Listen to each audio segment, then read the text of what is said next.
விஜயகாந்த் தனித்து ஆட்சியை பிடிப்பது என்பது நடக்காது.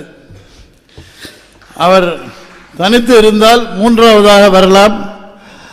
ஜெயலலிதாவின் வாய்ப்புகளை பல தொகுதிகளிலும், திமுகவின் வாய்ப்புகளை சில தொகுதிகளிலும் கெடுத்து திருப்தி அடையலாம். மற்றபடி பல தொகுதிகளிலும் டெபாசிட் தான் போகும். ஆனால் ஒரு கட்சியை தோற்கடிக்கக்கூடிய அளவுக்கு ஒரு 8% 9% அந்த மாதிரி வாக்கு வாங்கலாம். பிஜேபியோட ஒரு கூட்டணி வச்சுப்பாரான்னு கேட்டால், BJP Jayalalithaa, if they come close, I do not know whether Jayalalitha would accept an alliance with Vijaykanth.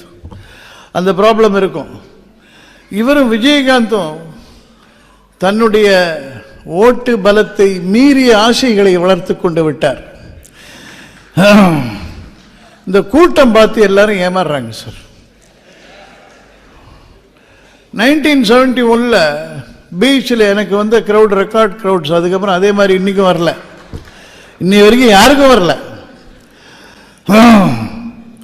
நான் கும்பகோணம் அங்கே இங்கேன்னு ஒரே பிரச்சாரம்.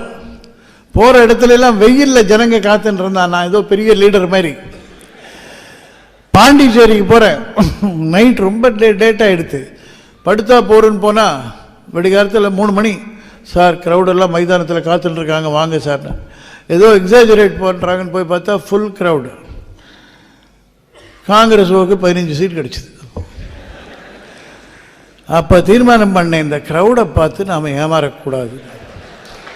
எதுக்கு சொல்கிறேன், இந்த கூட்டம், இந்த ரியாக்ஷன் வேறு, அவன் மனசில் இருக்கிற பற்றுன்றது வேறு. அவனுக்கு நீங்கள் சொல்கிறது ரைட்டுன்னு கூட தெரியும், ஆனால் அதை ஏற்றுக்கிறதுக்கு கஷ்டப்படுவான். அரசியல்வாதிகள் ஒரு கட்சியை விட்டு இன்னொரு கட்சிக்கு தாவுகிறார்களே ஒழிய, மக்கள் ஒரு கட்சியை விட்டு இன்னொரு கட்சிக்கு ஓட்டு போட ரொம்ப தயங்குறான். இதுக்கே போட்டு பழக்கமாக போச்சு அப்படின்னு. ஸோ அது விஜயகாந்த் அவ்வளோ ஈஸியாக ஓட்டு வாங்கிட முடியும்னு எனக்கு நம்பிக்கை இல்லை.